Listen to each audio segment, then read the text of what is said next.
Hi everyone, I'm Sibulele Mtongana from Talk of the Town, and we are interviewing the DA's provincial leader, Andrew Whitfield, on the DA's manifesto. Hello Andrew. Hi, thanks for having me. It's a pleasure. So we'll be speaking about your manifesto, so we'll be speaking a bit on how the DA will rescue South Africa. So that is your slogan, if I'm not mistaken. Can you just talk to me a bit about your slogan, rescuing South Africa? Yeah, sure. So we've got a blueprint which we're going to talk about today, and it's the DA's rescue plan for South Africa. This was launched at the Union Buildings. I think we were the only political party to be bold enough to set the Union Buildings as our backdrop to our launch of our rescue plan, because we believe fundamentally that South Africa is moving in the wrong direction. We believe that most South Africans believe that our country is moving in the wrong direction. And we believe that there is enough evidence to support that plan, which means that there's sufficient evidence to validate the intention to rescue South Africa. And if we look at issues of crime, unemployment, energy supply, we look at the state of our economy generally, and the state of our communities and our towns, and the ability of government to deliver services, it is very clear that South Africans need to be rescued from the current government. Okay, so speaking about youth unemployment, I saw that in your manifesto you speak about the DA's youth employment opportunity certificate. Can you just tell me a bit about that? Yeah, so the Youth Employment Opportunity Certificate comes from a deeper sort of philosophical, if I can call it that, purpose, which is to build an opportunity ladder for young people in South Africa out of poverty into prosperity. And that opportunity ladder is built upon, the rungs on that ladder are built on education, early childhood development, primary school education, high school, TVET, etc., etc. The sad reality is that 70% of young South Africans between the age of 16 and 24 are unemployed. The longer that you remain unemployed, the more likely you are to never get a job. And so the longer people remain in unemployment, the worse the situation will be for them, their families, their communities, and the country. And so we've devised the Youth Employment Opportunity Certificate as a creative way to overcome what we believe to be the regulatory and legislative burdens that are hurdles or barriers to employment. And the Youth Employment Opportunity Certificate, in simple terms, allows any young South African who has been unemployed for more than 12 months to apply for that certificate, which will exempt them from, for example, or exempt an employer from minimum wage, as an example. Now, a lot of people will say, but oh, minimum wage is there because it's a living wage. Well, it's not always the case. Obviously, there will be market conditions that will never allow somebody to take a job that's not going to get them to work and back every day and to feed their families. But at the same time, nobody seems to be fighting for the unemployed people in South Africa. The unions and government are constantly talking about the workers. What about the people that are not working? So we think that if government can pay menial EPWP wages, which are often below minimum wage, to create work opportunities, we should have the same philosophy in the private sector to allow private sector businesses to give young people an opportunity. And remember, one of the big barriers when you talk to graduates, they say, I can't get a job because nobody will employ me without experience. We've got to be creative, we've got to take some chances, we've got to innovate around the unemployment crisis, and we believe that this is not a silver bullet, but a huge opportunity to extend that opportunity ladder into prosperity for young South Africans. Okay, so the Youth Employment Opportunity Certificate, has it been implemented in the Western Cape where the DA is operating also? Well, as you will know, the Department of Labour is a national competency, so Labour is a national competency, not a provincial competency. And so we need to get into national government if we want to fundamentally change the legislation. At the moment, provincial and local governments are, for the most part, required to implement legislation, which as the DA we disagree with, but when we're in government, we're in government. And that is why we are so desperate to get into the union buildings together with our multi-party charter partners, so that we can introduce innovation in legislation to unlock what we believe to be low-hanging fruit opportunities to create employment. So we're moving on to load shedding. So how and when does the DA plan on breaking the ESCOM monopoly? As soon as possible. But we can't do it in opposition, and we can't do it just because we're in government in the Western Cape. Again, ESCOM is a state-owned entity that is established in terms of national legislation. We believe that ESCOM has become an employer of people who are not capable of producing electricity. There are too many people employed in our state-owned entities generally. It's putting huge pressure on our public finances, which is a separate discussion. But we do not have the right people employed. But more than that, the demand on our energy supply is so vast in the last 30 years. The network has expanded. ESCOM is no longer fit for purpose in its current design to do that. So we need to accept that power generation and the provision of the power generation component needs to be broken up so that we can have a competitive private sector generated power driven agenda where we are able to create competition which will create more efficiencies in the market and lower prices. Give that to the experts who know how to do it. Transmission is a separate function ESCOM can maintain.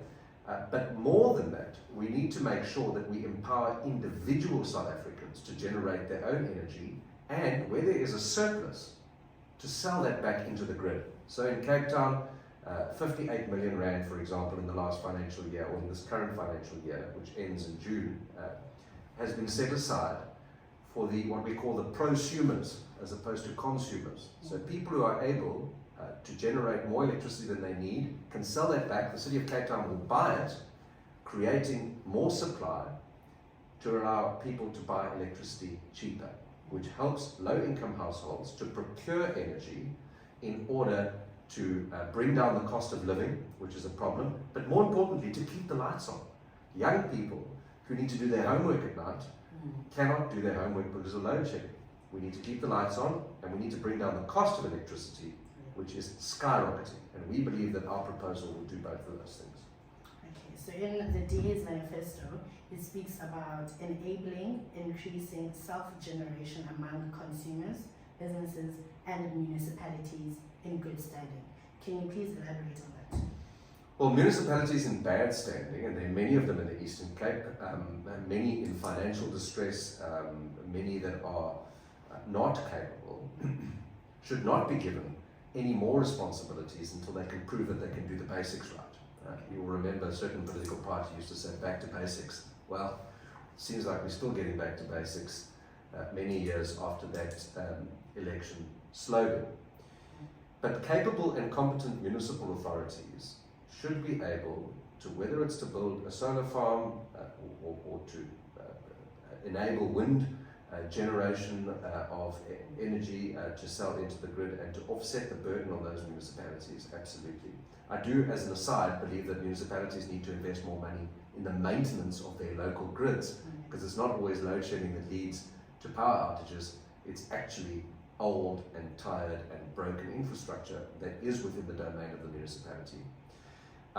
One of the other proposals, just on how individuals can be part of this and consumers can be part of this, is to make sure that we reduce the tariff burden on the import of the equipment required to generate solar power. So if you want to put solar panels on your roof and buy batteries, there are high import tariffs that drive the cost of those products up. We need to bring that down. We can do that. We can introduce certain mechanisms to reduce the import tariff around those products and continue with the tax exemptions around those products which are in place, and maybe even expand on those. But that will make it easier for lower income households, because if we're honest with each other, people who can afford to go off the grid will go off the grid. People who can't continue to suffer.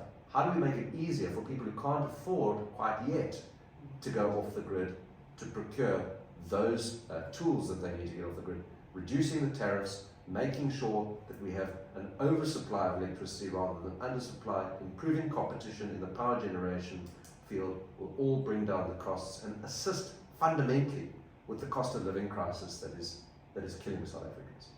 Okay. So besides scrapping the triple BEE, what other economic policies will the DA implement? One of the biggest things that we need to focus on is a very deliberate investment in infrastructure that's going to lead to economic growth. So you could call it an infrastructure-led economic growth plan. We need to make sure that the percentage of our budget that is spent on infrastructure projects, catalytic infrastructure projects that are going to add to the economy, are a very deliberate focus. I'll give you an example. The Eastern Cape, and then we need to create efficiencies in procurement, which is where this example comes from, but the Eastern Cape is the most expensive place to build a road in the country. Why would it be more expensive to build a road in the Eastern Cape, in the same country, than in Gauteng, Limpopo, or Mpumalanga? It's because of corruption. It's because in order to let everybody eat at the trough of corruption, it has to cost X amount of money so that everybody has an opportunity. We need to create efficiencies in procurement, clean out the corruption, make sure that people are getting 100 cents of value for every rand spent, that there's no wastage, leakage, or corruption. That's number one.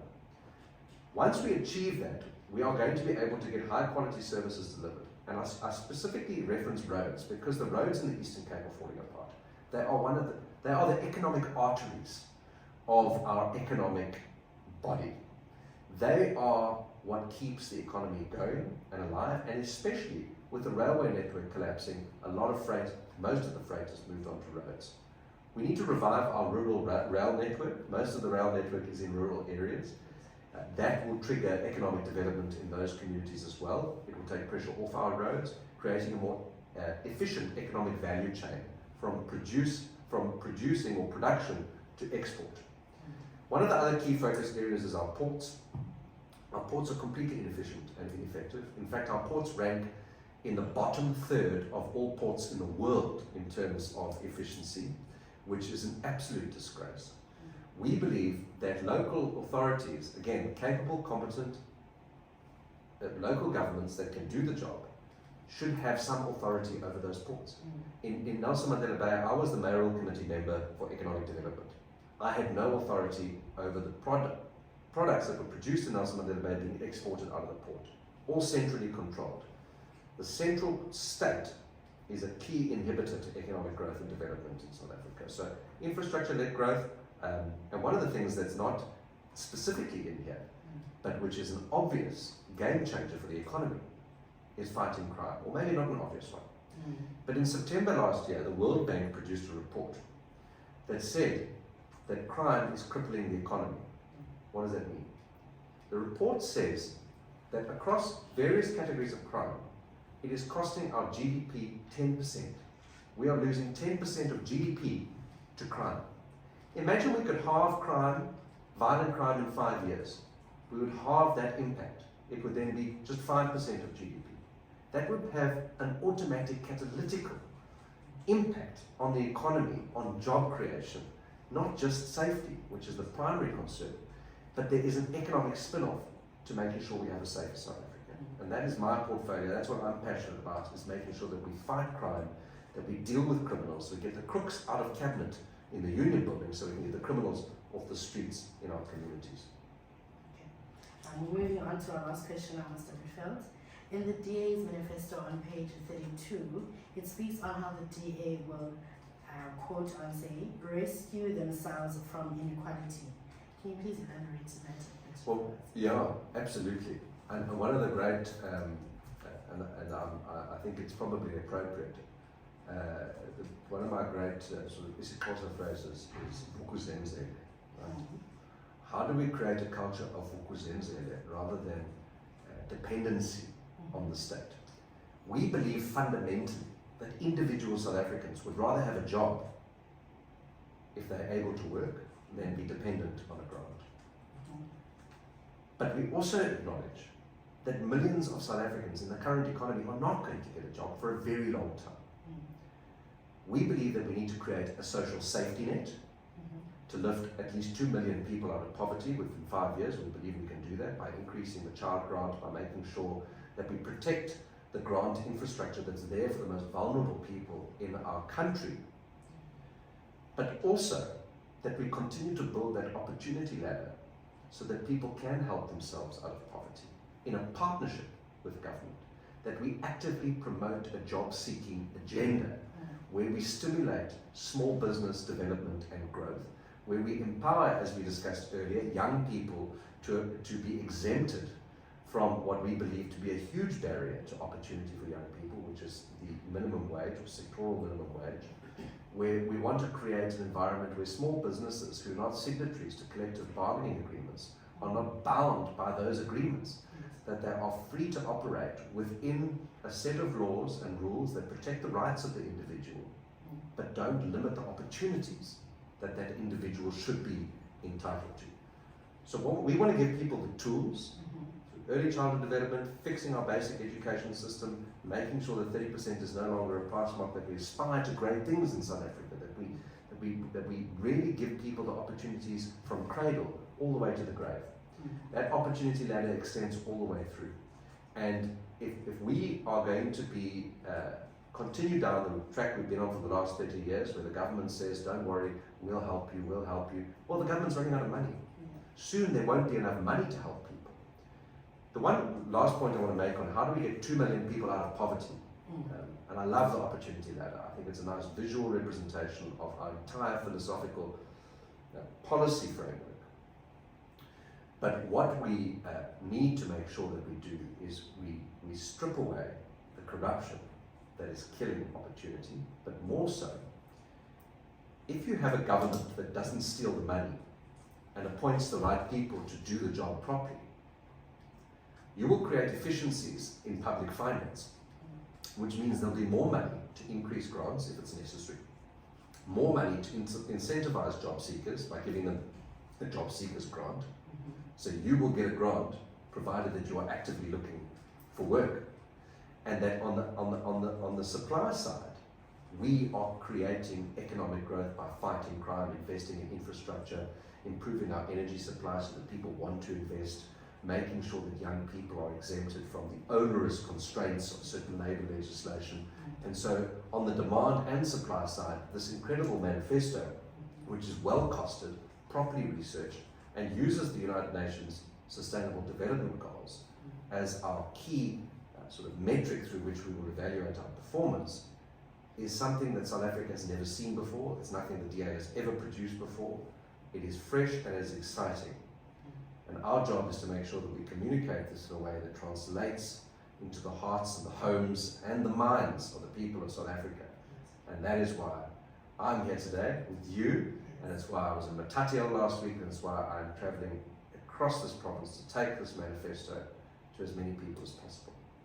Thank you very much, Mr. Whitfield. That concludes our podcast for today. I'd like to say thank you for you and taking time out of your day to come and join us and talk a bit about your manifesto, and good luck on the 29th of May. Thank you to Ross and Andrews for having us, and that's it. Thank you very much. The LGBTQI plus community. Then